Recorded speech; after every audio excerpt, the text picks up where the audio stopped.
তাকলিদ শব্দটি কোরআন এবং হাদিসে নেই। আমি বলেছি তাকলিদ করতে হবে, এই মর্মে একটা জাল হাদিসও নেই। বলছেন কোরআন হাদিসে কোনো দলিল নাই। এবার আমি বুখারী শরীফ থেকে দলিল দিচ্ছি যে আবু মুসা আশআরী রাদিয়াল্লাহু আনহুর কাছে একটা মশলা জিজ্ঞেস করা হয়েছিল ফরাজ সম্বন্ধে, যে একজন লোক মারা গেছে, তার পুতিন আছে, তার বহিন আছে। বুখারী শরীফ খুলে বের করে দেন। হ্যাঁ, আচ্ছা আমি আগে মৌখিক বলে দিচ্ছি, তারপরে কেতাব খুলে আরবি পড়ে মানে করে দেবো ইনশাআল্লাহ। প্রকৃত আমরা অনুসারী হয়ে যাই, যদি আমরা পবিত্র কোরআন এবং সুন্নাহর অনুসারী হয়ে যাই, তাহলে ইনশাআল্লাহ আমাদের মধ্যে মতানৈক্য এবং মতভেদ থাকতে পারে না। ভাই সকল, আমরা আজকে যে তাকলিদের দিকে জনগণকে আহ্বান জানাচ্ছি, যে তাকলিদ রাসূলুল্লাহ সাল্লাল্লাহু আলাইহি ওয়াসাল্লামের যুগে ছিল না, যে তাকলিদ সাহাবায়ে কেরাম রাদিয়াল্লাহু তাআলা আনহুদের যুগে ছিল না, যে তাকলিদ তাবেঈনদের যুগে ছিল না, যে তাকলিদ চার চারটা ইমামের যুগে ছিল না, স্বয়ং যারা তাকলিদ করতে নিষেধ করে গিয়েছেন। সুতরাং শরহুল বেকায়া মুকদ্দমা উঠে দেখুন 8 নম্বর পৃষ্ঠা, সেখানে ইমাম আবু হানিফা নিজেই তাকলিদ করতে নিষেধ করে গিয়েছেন। যে ইমাম আবু হানিফা তাকলিদ করতে নিষেধ করে গেলেন, স্বয়ং ইমাম শাফি, ইমাম মালিক, আহমদ ইবনে হাম্বল তাকলিদ করতে নিষেধ করে গেছেন। শাহুল্লাহ মুহাদ্দিস দেলবি রাহিমাহুল্লাহ হুজ্জাতুল্লাহিল বালিগা। এমনকি ইবনে মাসউদ রাদিয়াল্লাহু তাআলা আনহু তিনিও বলছেন লা ইউকাল্লিদান্না আহাদুকুম দীনাহু রাজুলা, তোমাদের মধ্যে কেউ যাতে নিজেদের দ্বীনের ব্যাপারে কারো তাকলিদ না করে। তাবারানী কবির হাদিস নম্বর 8764 এবং মাজমাউজ যাওয়ায়েদ হাদিস নম্বর 850।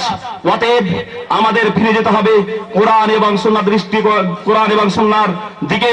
নবী সাল্লাল্লাহু আলাইহি সাল্লাম স্পষ্টভাবে ঘোষণা করেছেন, মান হাদাসা ফি আমরিনা হাযা মা লাইসা মিনহু ফাওয়ারাদ। এই শরীয়তের মধ্যে যে এমন কোন নীতি চালু করলো যে জিনিসটা এই শরীয়তে নাই, সেই জিনিসটা হচ্ছে প্রত্যাখ্যাত। সহিহ মুসলিম হাদিস নম্বর 1718 এবং সহিহ বুখারী হাদিস নম্বর 2697। যেহেতু তাকলিদের সাক্ষীর অস্তিত্ব না আল্লাহ রাসূলের যুগে ছিল, না সাহাবায়ে কেরাম রাদিয়াল্লাহু তাআলা আনহুদের যুগে ছিল, অতএব এই তাকলিদের কোনো অস্তিত্বই থাকতে পারে না, তাকলিদের সাক্ষীর কোনো অস্তিত্বই থাকতে পারে না। ভাই সকল, শুধু আমাদের নয়, শরীয়তের ব্যাপারে একমাত্র ওহীর আনুগত্য করতে হবে, কথা মুহাম্মদ সাল্লাল্লাহু আলাইহি সাল্লামকে বলেছেন। ইত্তাবি মা উনজিলা ইলাইকা মির রাব্বিক, মুহাম্মদ সাল্লাল্লাহু আলাইহি সাল্লাম তোমার পালনকর্তার পক্ষ থেকে তোমার কাছে যা অবতীর্ণ হয়েছে তারই তুমি আনুগত্য করো। সূরাতুল আনাম সূরা নম্বর 6 আয়াত নম্বর 106। এমনকি মুহাম্মদ সাল্লাল্লাহু আলাইহি সাল্লামের অধিকার ছিল না নিজের ওহী ব্যতীত অন্য কোনো কিছুর আনুগত্য করা। মুহাম্মদ সাল্লাল্লাহু আলাইহি সাল্লাম আল্লাহ তাআলা ঘোষণা দিয়ে বলেছেন, কুল ইন আত্তাবিউ ইল্লা মা ইউহা ইলাই। মুহাম্মদ সাল্লাল্লাহু আলাইহি সাল্লাম আপনি ঘোষণা করে দিন যে ওহী ব্যতীত অন্য কোনো কিছুরই আমি আনুগত্য করি না। সূরাতুল আনাম সূরা নম্বর 6 আয়াত নম্বর 50, সূরা ইউনূস সূরা নম্বর 10 আয়াত নম্বর 15, সূরাতুল আহকাফ সূরা নম্বর 46 আয়াত নম্বর 9। অতএব ওহী ব্যতীত অন্য কোনো কিছুর আনুগত্য করা যাবে না। আর শরীয়তের ব্যাপারে মুহাম্মদ সাল্লাল্লাহু আলাইহি সাল্লাম যে নিজের পক্ষ থেকে মন গড়া কোনো কথা বলে দেবেন, আল্লাহর ব্যাপারে মন গড়া কোনো কথা বলে দেবেন নিজের পক্ষ থেকে, এই অধিকার এবং এই পারমিশন স্বয়ং আল্লাহ তাআলা মুহাম্মদ সাল্লাল্লাহু আলাইহি সাল্লামকে দেননি। ওয়ালাউ তাকাওয়ালা আলাইনা বা'দা লাকাবিল লাখাযনা মিনহু বিল ইয়ামিন সুম্মা লাকাতানা মিনহুল ওয়াতিন। মুহাম্মদ সাল্লাল্লাহু আলাইহি সাল্লাম সম্পর্কে আল্লাহ তাআলা বলছেন, মুহাম্মদ সাল্লাল্লাহু আলাইহি সাল্লামকে বলছেন, তুমি যদি নিজের পক্ষ থেকে মন গড়া কিছু কথা আমার ব্যাপারে বলে দাও, তবে শক্ত করে তোমাকে ধরবো আর তোমার এই স্নায়ু রগটাকে কেটে দেবো, শিরার রগটাকে কেটে দেবো। সূরাতুল হাক্কা সূরা নম্বর 69 আয়াত নম্বর 44 থেকে 46। শরীয়তের ব্যাপারে মুহাম্মদ সাল্লাল্লাহু আলাইহি সাল্লাম নিজের পক্ষ থেকে যেন বানিয়া কোনো কথা বলেননি। ওয়া মা ইয়ানতিকু আনিল হাওয়া ইন হুয়া ইল্লা ওয়াহয়ু ইউহা সূরাতুন নাজম সূরা নম্বর 53 আয়াত নম্বর 3 এবং 4। আর পবিত্র কোরআনকে যদি বুঝতে হয়, মুহাম্মদ সাল্লাল্লাহু আলাইহি সাল্লাম পবিত্র কোরআনের ব্যাখ্যা এবং বিশ্লেষণ কিভাবে দিয়েছে সেইভাবে আমাদের বুঝতে হবে। মুহাম্মদ সাল্লাল্লাহু আলাইহি সাল্লামের ব্যাখ্যা বিশ্লেষণ ছাড়া আজকে যদি 1400 বছর পরে নতুন ভাবে পবিত্র কোরআনকে কেউ বুঝবে মনে করে, তাহলে তার জন্য পথভ্রষ্টতা অনিবার্য। আল্লাহ তাআলা নিজেই বলেছেন, ওয়া মা আনসালনা ইলাইকা যিকরা লিতুবায়্যিনা লিন-নাসি মা নুযিলা ইলাইহিম ওয়া লাআল্লাহুম আল্লাহ ইয়াতাফাক্কারুন। মুহাম্মদ সাল্লাল্লাহু আলাইহি ওয়াসাল্লাম, তোমার প্রতি আমি জিকির অবতীর্ণ করেছি যাতে তুমি তাদের জন্য, মানুষের জন্য ব্যাখ্যা এবং বিশ্লেষণ করে দাও, যা তাদের জন্য অবতীর্ণ করা হয়েছে, যাতে তারা চিন্তা ভাবনা করে। সূরাতুন নাহল সূরা নম্বর 16 আয়াত নম্বর 44। অতএব আমাদেরকে কোরআনকে যদি বুঝতে হয়, তবে আল্লাহ রাসূল সাল্লাল্লাহু আলাইহি ওয়াসাল্লাম কিভাবে কোরআনকে বুঝেছেন সেইভাবে আমাদের বুঝতে হবে। অতঃপর কোরআন এবং সুন্নাহকে সাহাবায়ে ইকরাম রাদিয়াল্লাহু তাআলা আনহুম কিভাবে বুঝেছেন সেইভাবে আমাদের বুঝতে হবে। আর ইবনে মাসউদ রাদিয়াল্লাহু তাআলা আনহু স্পষ্টভাবে বললেন, তাকলীদ করা যাবে না। ভাই সকল, তাকলীদ শব্দটি হাদিসে ব্যবহৃত হয়েছে। তাকলীদ শব্দটি হাদিসে ব্যবহৃত হয়েছে, ব্যবহৃত হয়নি এমনটি নয়। কাল্লাদা ইউকাল্লিদু, হাদিসে এই তাকলীদ শব্দ ব্যবহৃত হয়েছে, কিন্তু এই তাকলীদ শব্দটা মানুষের জন্য ব্যবহৃত হয়নি। তাকলীদ শব্দটা চতুষ্পদ জন্তুর জন্য ব্যবহৃত হয়েছে। ফের অনেক ভাই এরকম বলবেন যে তাকলীদ তো আছে, দেখেছি। তাকলীদ মানুষের জন্য ব্যবহার হয়নি। তাকলীদ শব্দটা মানুষের জন্য কোরআন এবং হাদিসে আসারে কোথাও ব্যবহার হয়নি। আপনার ব্যবহৃত হয়েছে সহিহ বুখারী হাদিস নম্বর 2317 এবং সহিহ বুখারী হাদিস নম্বর 1702, সহিহ মুসলিম হাদিস নম্বর 3092 এবং হাদিস নম্বর 3095, নাসাই হাদিস নম্বর 2789। তাকলীদ শব্দ ব্যবহার হয়েছে। আর আমি বললাম হেদায়েত আর তাকলীদ চতুষ্পদ জন্তুর জন্যই ব্যবহৃত হয়েছে, হেদাওয়ালাইনে পৃষ্ঠা নম্বর 256। অতএব এই তাকলীদের সাক্ষীকে ছেড়ে দিয়ে আমাদের ফিরতে হবে কোরআন এবং সুন্নাহর দিকে।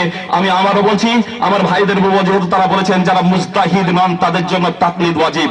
এই ওয়াজিবটা করলো কে, কবে করলো, কোথায় হয়েছে? তাকলীদের সাক্ষী যদি ওয়াজিব হয়, তবে একটা মানুষের ইসলাম কবুল করার জন্য কি হানফি, শাফি, মালিকি, হাম্বলি হওয়া জরুরি? তাকলীদের সাক্ষী যদি ওয়াজিব হয়, তাহলে এই হানফি, শাফি, মালিকি, হাম্বলি এদের অস্তিত্বের পূর্বে সাহাবায়ে কেরাম, তাবেঈন, তাবে তাবেঈন এবং চারটা ইমাম কি পথভ্রষ্ট ছিলেন? নাউযুবিল্লাহি মিন যালিক। এটা আমরা তাদেরকে পথভ্রষ্ট বলতে পারি না। আলহামদুলিল্লাহ, তারা হক পথের পথিক ছিলেন, সঠিক পথের পথিক ছিলেন। সুতরাং মুহাম্মদ সাল্লাল্লাহু আলাইহি সাল্লাম একটা সোজা দাগ টানলেন, আর সোজা দাগ টানার পরে বললেন এটাই হলো সরল পথ। ডান দিকে দুটি দাগ টানলেন, বাম দিকে দুটি দাগ টানলেন। তারপরে নবী সাল্লাল্লাহু আলাইহি সাল্লাম বললেন যে এই প্রত্যেকটা দাগের মাথাতে একটা করে শয়তান বসে আছে, তোমরা ডানে বামে যাবে না। নবী সাল্লাল্লাহু আলাইহি সাল্লাম সেই সময় পবিত্র কোরআনের আয়াত সূরাতুল আনআম সূরা নম্বর 6 আয়াত নম্বর 153 তিলাওয়াত করছিলেন। ওয়ান্না হালা সিরাতি মুস্তাকিমা ফাত্তাবিউহু ওয়া লা তাত্তাবিউস সুবুল ফাতাফাররাকা বিকুম আন সাবিলি যালিকুম ওয়াসাকুম বিহি লাআল্লাকুম তাত্তাকুন। আল্লাহ তাআলা বললেন যে আয়াত, এই আয়াত মুহাম্মদ সাল্লাল্লাহু আলাইহি ওয়াসাল্লাম সরল দাগ টানার পর বলছেন হাযা সিরাতি আন্না হাযা সিরাতি মুস্তাকিমা, এটা হলো আমার সরল পথ। এই সরল পথের তোমরা অনুসরণ করো, বিভিন্ন পথের অনুসরণ করো না, নইলে আল্লাহর পথ থেকে বিচ্যুত হয়ে যাবে। আল্লাহ তাআলা এর নির্দেশ দিয়েছেন, ওয়াসিয়ত করেছেন, যাতে তোমরা তাকওয়া অবলম্বন করতে পারো, সংযমী হতে পারো, মুত্তাকি পরহেজগার হতে পারো, আল্লাহ তাআলার বিধি নিষেধ মেনে চলতে পারো। সূরাতুল আনআম সূরা নম্বর 6 আয়াত নম্বর 153। ভাই সকল, মুহাম্মদ সাল্লাল্লাহু আলাইহি সাল্লাম বললেন একটা দাগ দিলে একটা সরল পথ। আর আজকে তাকলীদের সাক্ষী ওয়াজিব বলে যারা মুজতাহিদ নয় বলে, তাদের জন্য চারটা আমরা পথ তৈরি করেছি, যা কোরআন এবং সুন্নাহ বহির্ভূত। এটা কখনো কাম্য নয়। আর যদি এটাকে ওয়াজিব ধরে নেওয়া হয়, আল্লাহ তাআলা তো দ্বীন ইসলামকে কমপ্লিট করে দিয়েছেন মুহাম্মদ সাল্লাল্লাহু আলাইহি সাল্লামের জীবদ্দশার সাথে। আল-ইয়াউমা আকমালতু লাকুম দীনাকুম, সূরাতুল মাইদা সূরা নম্বর 5 আয়াত নম্বর 3। এখন যদি ওয়াজিব ধরে নেওয়া হয়, তাহলে আমলাহুম শুরাকাউ শারাউ লাহুম মিনাদ-দীন মা লাম ইয়াযাম বিহিল্লাহ, তাদের জন্য কি এই ধরনের অংশীদার রয়েছে যারা তাদের জন্য এই ধরনের বিধান রচনা করেছে, যার নির্দেশ আল্লাহ তাআলা দেননি? সূরা সূরা নম্বর 42 আয়াত নম্বর 21। হ্যাঁ, এবার দ্বিতীয় পক্ষকে বলা হচ্ছে এই প্রশ্নের উত্তর দেওয়ার জন্য। আপনি শুরু করুন। এবং আম্মাবাদ, উপস্থিত ভাইরা, আমাদের ভাই আহলে হাদিস ভাই সাহেবরা বলে গেছেন যে কোরআন হাদিস এর বাইরে আর কিছু আমরা মানতে রাজি নই। কিন্তু কোরআন হাদিসে যে মশলাটা স্পষ্টভাবে উল্লেখ নাই, সেখানে ইজমা কিয়াস থেকে দলিল দেওয়া যাবে, লিখিত শর্তনামার মধ্যেই সেটার উল্লেখ আছে, সেটা ওনারা ভুলে যাচ্ছেন। নবীজি সাল্লাল্লাহু আলাইহি ওয়াসাল্লামের হাদিস, সেটা ওনারা ভুলে যাচ্ছেন। লা তাজতামি উম্মতি আলা যালালাহ, আমার উম্মত গোমরাহির উপরে কখনো একমত হতে পারেনি। অতএব শাহ ওলিউল্লাহ মুহাদ্দিস দেহলভী রাহমাতুল্লাহ আলাইহির কথা, ওনার কিতাব হুজ্জাতুল্লাহিল বালিগা, ওইটা আমাকে বের করে দেন। ওনার কথা উনি তুলেছেন। তাহলে যে 4 শতাব্দী পরে তাকলিদ চালু হলো, তারপরে পুরো উম্মত তো তাকলিদের উপরে ইজতেমা হয়ে গেছে, তাহলে পুরো উম্মত গোমরাহ হয়ে গেল? এটা কখনো হতে পারে। এবং ওনাদেরই লেখা নজির আহমদ সাহেবের লেখা মেয়ারুল হক কিতাব আমার কাছে আছে। মানে কোরআন হাদিস থেকে ডাইরেক্ট জ্ঞান অর্জন করার মতো যোগ্যতা যার নাই, তার উপর জরুরি আছে জাননেওয়ালা লোকের কাছে জিজ্ঞাসা করে মালুম করা, সেটা কোরআন পাকের হুকুম। ওনাদেরই লেখক নজির আহমদ সাহেব মেয়ারুল হক কিতাবে লিখেছেন। ওনারা যদি স্বীকার না করেন, তাহলে আমি মেয়ারুল হক কিতাব সঙ্গে এনেছি, খুলে দেখিয়ে দেবো। তাতে তিনি বলেছেন, কালাম পাকে আল্লাহ বলেছেন, ফাসআলু আহলা যিকরি ইন কুনতুম লা তা'লামুন, যদি তোমরা না জানো, মানে যে বিষয়টা তোমার ভালোভাবে জানা নাই, মানে কোরআন হাদিস থেকে ডাইরেক্ট জানার মতো যোগ্যতা নাই, সেটা জাননেওয়ালাদের কাছে জিজ্ঞাসা করো। এই আয়াতকে সামনে রেখে ওনাদেরই শায়খুল কুল নজির আহমদ সাহেবের লেখা মেয়ারুল হক কিতাবে তিনি বলে যাচ্ছেন যে আম লোক ডাইরেক্ট কোরআন হাদিস থেকে মাসলা গ্রহণ করার মতো যোগ্যতা যার নাই, সে জাননেওয়ালা আলেমদের কাছে জিজ্ঞাসা করবে, এটা তার জন্য জরুরি আছে এবং কোরআন পাকের এই আয়াত থেকে জরুরি আছে। ঠিক তেমনই যেটা আমাদের ভাইয়েরা বলে গেলেন যে কোরআন হাদিসে তাকলিদের কোনো দলিল নাই, তাহলে আমি আয়াত শরীফ একটা আপনাদের শোনালাম। আচ্ছা আচ্ছা আচ্ছা, কি বলছো? ইবনে আব্দুল বার হ্যাঁ তাকলিদের কথা বলেছি। হ্যাঁ হ্যাঁ, আচ্ছা। এবারে এখানে বলছেন যে ইবনে আব্দুল বার সাহেবের কিতাব জামিউল ইলম ওয়া ফাজলিহি, এটার থেকে উনি মৌখিক হাওয়ালা দিয়েছেন। কিতাবটা আমরা এনেছি এবং তার মধ্যে তিনি বলছেন, লাম ইয়াখতালিফিল উলামা আন্নাল আম্মাতা আলাইহা তাকলিদু উলামাইহা, এ বিষয়ে কোনো আলেমদের দ্বিমত নাই যে আম লোকেদের জন্য আলেমদের তাকলিদ করা ছাড়া কোনো উপায় নাই। এটা উনি যেই কিতাব থেকে হাওয়ালা দিলেন সেই কিতাবেরই বক্তব্য। আচ্ছা, হুজ্জাতুল্লাহিল বালিগা। আচ্ছা, উনি যেটা ইবারত নকল করেছেন, যে এই যে উনি যেটা বক্তব্য দিয়েছেন, এলাম আন্নান নাসা, উনার বক্তব্যটা আগে আমি আপনাদেরকে শোনাচ্ছি, তারপরে তার শেষ রায়টা শোনাবো। ওই কিতাবেই ওর পরে পৃষ্ঠাতে তিনি কি বলছেন সেটা আপনাদেরকে শোনাবো। শাহ ওলিউল্লাহ সাহেবের যে বক্তব্যটা উনি তুলে ধরেছেন, যে লোকেরা 4th শতাব্দীর হিজরির আগে খালেস এক মাযহাবে নির্দিষ্টভাবে তাকলিদের উপর জমা ছিল না। কেন? সেই যুগে অনেক মুজতাহিদ ছিলেন। অতএব যিনি যে এলাকায় বড় সুযোগ্য আলেম, তার কাছে তারা মাসলা জিজ্ঞাসা করে নিতেন। তাই নির্দিষ্ট মাযহাবের অনুসরণ করা সেই জামানায় প্রয়োজন ছিল না। কিন্তু এইটা বলার পর, এইটা উনি বলেছেন 152 পৃষ্ঠায়। আচ্ছা, 53 পৃষ্ঠার পর 54 পৃষ্ঠায় কি বলছেন শুনুন। মিনহা বলছেন, মিম্মা ইউনাসিবু হাযাল মাকামাত তামবিহ আলা মাসাইলা যাল্লাত ফি বাওয়াদিহাল আফহাম ওয়া যাল্লাতিল আকদাম ওয়া তাগাতিল আকলাম। এখানে কয়েকটি বিষয় আমার বলার দরকার, যেখানে কলম পদস্খলন হয়ে গেছে, মানুষ বিভ্রান্ত হয়ে গেছে, এরকম কয়েকটি কথা আমার বলার দরকার। পৃষ্ঠাতে বলছেন বিনহা, সেই কথাগুলির মধ্যে একটি কথা এই, আন্না হাযিহিল মাযাহিব আল আরবাআতাল মুদাওয়ানাতাল মুহাররারা, এই যে 4টি মাযহাব যেগুলি ডকুমেন্ট করা হয়েছে, কাদ ইজতামাআতিল উম্মাহ, পুরো উম্মতের ইজমা হয়ে গেছে।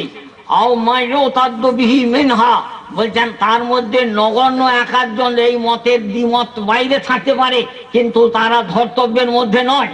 তাই পুরো উম্মত অথবা তাদের মধ্যে যারা ধর্তব্যের মধ্যে আনবার উপযুক্ত, তারা একমত হয়ে গেছেন আলা জাওয়াজে তাকলিদেহা ইলা ইয়াউমিনা হাযা, যে 4 মাযহাবের অনুসরণ করে চলতে হবে, চলা যায়। আজ পর্যন্ত এটার উপর সবাই একমত হয়ে গেছেন। ওয়াফি যালিকা মিনাল মাসালিহি মা লা ইয়াখফা, এর মধ্যে কি মাসলাহাত আছে, কেন কি যুক্তি আছে, এটা চিন্তা করলে বুঝতে পারবেন। লা সিয়ামা ফি হাযিহিল আইয়াম আল্লাতী কাসরাত ফীহিল হিমামু জিদ্দা, বিশেষ করে এই দিনগুলিতে যখন এলেমের গভীরে প্রবেশ করার মতন আগ্রহ এবং যোগ্যতা মানুষদের কমে গেছে। আর ওয়াশরিবাতিন নফুসুল হাওয়া, এবং প্রত্যেক মানুষের মধ্যে নফসানি খাহে ঢুকে গেছে।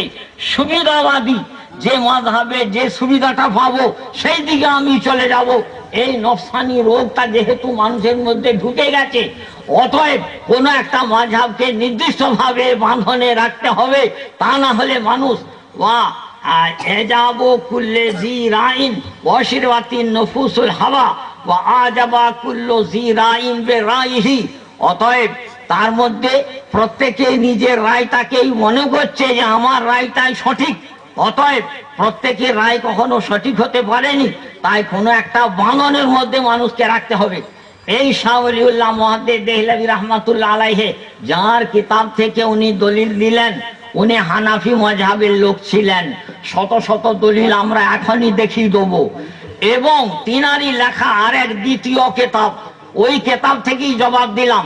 তিনারই লেখা দ্বিতীয় কিতাব আল ইনসাফ ফি বায়ানিস সাবাবিল ইখতিলাফ, ওলামাদের মধ্যে মতভেদের কারণ অনুসন্ধান করতে গিয়ে তিনি আরবিতে যে কিতাব লিখেছেন ইনসাফ, সেই কিতাবের 52 পৃষ্ঠায় তিনি লিখেছেন ওয়া বাদাল মিয়াতাইন, যে 200 হিজরি শেষ হওয়ার পর তখন যাহারা ফিহিম তামাযহুবু লিল মুজতাহিদিনা বিআয়ানিহিম, নির্দিষ্ট ইমাম সাহেবদের মযহাব অনুসরণ করা এই উম্মতের মধ্যে প্রকাশিত হলো।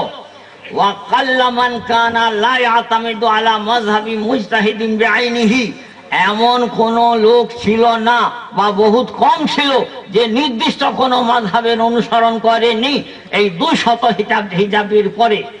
ওয়া কানা হুয়া হাযাল ওয়াজিবু ফি যালিকা জামান, এবং এইটাই ওই জামানায় ওয়াজিব ছিল 200 শতাব্দীর পরে। কেন? তখন মানুষের মধ্যে নফসানি খেয়ালাত, যে সুবিধাবাদী মনোভাবটা বেশি হয়ে যাচ্ছিল। আমি বাস্তব ঘটনা হিসাবে আক্রমণ উদ্দেশ্যে বলছি না, বাস্তব জিনিসটা বোঝানোর জন্য বলছি। কোনো ভাই উভয় বক্তব্য শুনলেন, তার মনে হলো আহলে হাদিস ভাইদের মতটা জোরালো, তিনি যদি ওইদিকে চলে যান বড় দোষের কথা হবে নি। কেন? তিনি উভয়ের বক্তব্য শুনে তার জ্ঞান বুদ্ধিটা বলেছে যে ওইটাই আমার ঠিক। কিন্তু বাস্তব জগতে কি হচ্ছে আপনারা দেখুন, একজন লোক তার বিবিকে এক মজলিসে 3 তালাক দিয়ে দিল। সে গেল হানাফি আলেমদের কাছে, শাফি আলেমদের কাছে, হাম্বলি আলেমদের কাছে, মালিকি আলেমদের কাছে, সবাই বলে দিলেন বাবা তোমার বিবি কিন্তু আর হাত্তা তানকিহা যাওজান গায়রা, যতক্ষণ না অন্যজনের স্বামীর সঙ্গে শাদী হচ্ছে এবং তার সঙ্গে নির্জন বাস মিলমিলাপ হচ্ছে, ততক্ষণ পর্যন্ত কিন্তু প্রথম স্বামীর জন্য হালাল হবে না। সে এবারে শাফি আমাদের আহলে হাদিস ভাইদের কাছে গেল, বলে আমাদের কাছে চলবে, বলে তবে আমি আহলে হাদিস হয়ে গেলাম। ভাই এটা বাস্তব জগতে হচ্ছে কি না নিজেরা বুকে হাত দিয়ে চিন্তা করুন। আপনার দিকে কোনো সওয়াল করছি না, জবাব দিতে হবে না আপনার দিকে, নিজেরা বুকে হাত দিয়ে চিন্তা করুন। এটা কোরআন হাদিস মানা হলো নাকি বিবেক পাওয়ার জন্য খাহের সাথে নাফসানিকে অনুসরণ করা হলো, এটা আপনারা চিন্তা করুন। বলছেন কোরআন হাদিসে কোনো দলিল নাই। এবার আমি বুখারী শরীফ থেকে দলিল দিচ্ছি যে আবু মুসা আশআরী রাদিয়াল্লাহু আনহুর কাছে একটা মশলা জিজ্ঞেস করা হয়েছিল ফরাজ সম্বন্ধে, যে একজন লোক মারা গেছে, তার পুতিন আছে, তার বহিন আছে। বুখারী শরীফ খুলে বের করে দেন। হ্যাঁ আচ্ছা, আমি আগে মৌখিক বলে দিচ্ছি, তারপরে কিতাব খুলে আরবি পড়ে মানে করে দেবো ইনশাআল্লাহ। বুখারী শরীফ এতে আছে যে এক আবু মুসা আশআরী রাদিয়াল্লাহু আনহু, তিনি একজন বিখ্যাত সাহাবী, তার কাছে একজন ফারাজের মশলা জিজ্ঞেস করলো, হুজুর একজন লোক মারা গেছেন, তার রয়েছে বেটি আছে, পুতিন আছে আর বহিন আছে, তাহলে কে কি পাবে? উনি বললেন, আরে বাবারা শোনো, দেন বুখারী শরীফ দেন। আচ্ছা ভাই, এটা বুখারী শরীফ দ্বিতীয় খণ্ড 997 পৃষ্ঠা। এখানে ইমাম বুখারী মিরাস ও ইবনাতে ইবনিন মা ইবনাতিন, যে বেটি থাকলে পুতিন ফারাজ সূত্রে কিছু মাল পাবে কি না, এইটা অধ্যায় হিডিং। সেই হিডিং এ তিনি বলছেন হাদিস যে সোয়েলা আবু মুসা আন ইবনাতিন বা ইবনাতে ইবনাতিন বা উখতিন। আবু মুসা আশআরী রাদিয়াল্লাহু আনহুকে প্রশ্ন করা হয়েছিল, বেটি আছে, বেটার বেটি আছে এবং বহিন আছে, তাহলে কি হবে? ফাকালা, তখন তিনি বলেছিলেন লিল ইবনাতিন নিসফু, বেটি পেয়ে যাবে অর্ধেক, ওয়ালিল উখতিন নিসফু, আর বহিন পেয়ে যাবে অর্ধেক। ওয়াতি ইবনে মাসউদিন ফাসাইত হায়তাবিউনি, তখন তোমরা ইবনে মাসউদের কাছে গিয়েও এই মশলাটা জিজ্ঞেস করবে, তিনি নিশ্চয়ই আমার মতেই মত দেবেন।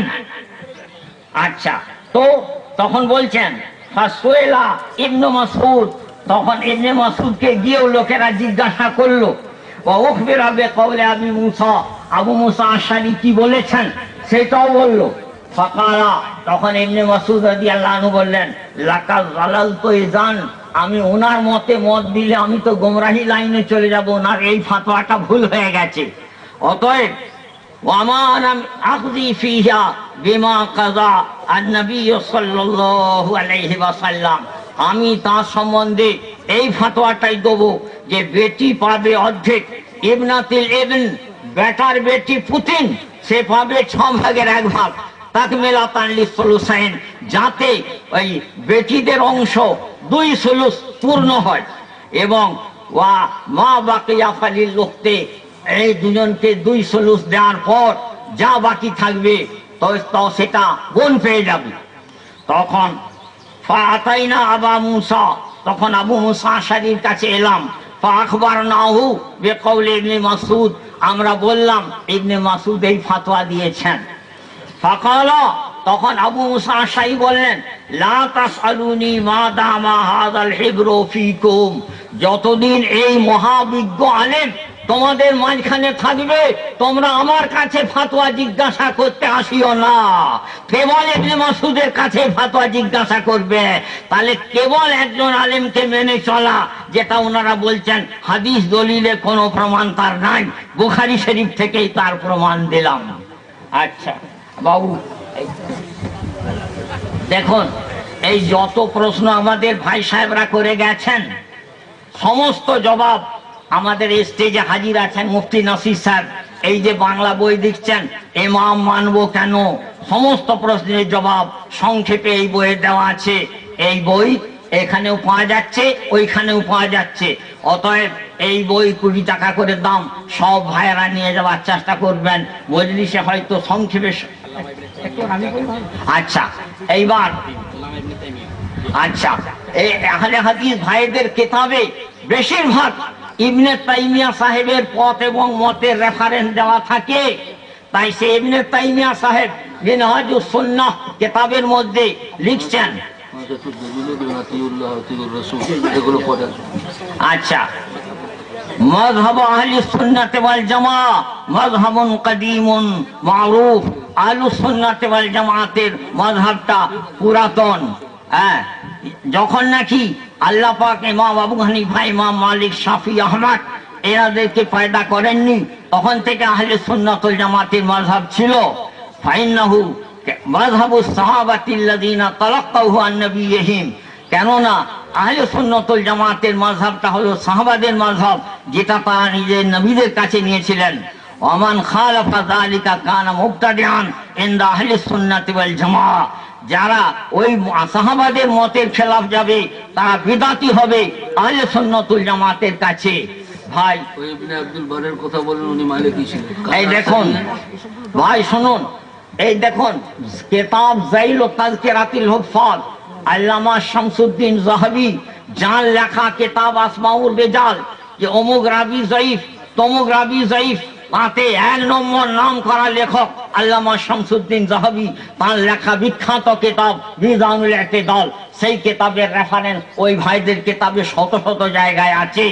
তাহলে তার লেখা কিতাব সেইখানে বলা আছে ইবনে আব্দুল বার, যার কিতাব থেকে ওনারা রেফারেন্স দিলেন যে তিনি ছিলেন মালিকিয়ান মা মাইলিন কাসিরিন ইলা ফিকহি শাফিঈ, তিনি মালিকি মাযহাবের আলেম ছিলেন।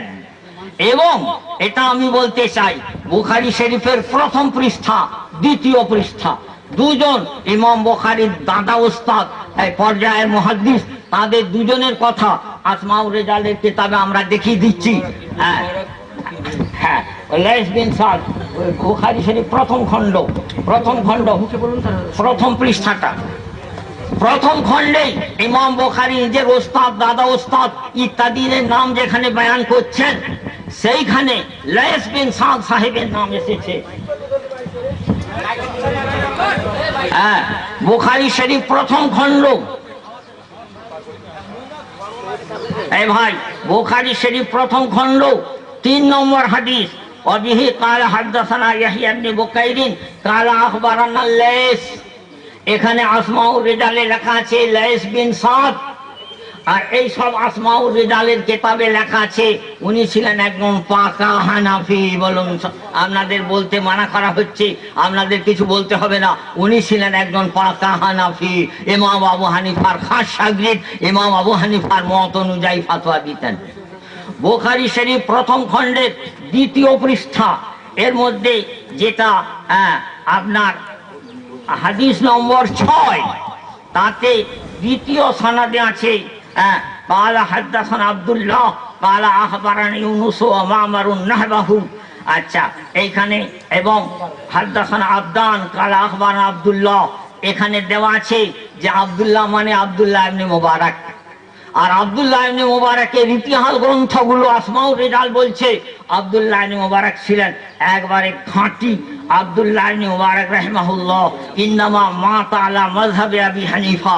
কে বলছেন?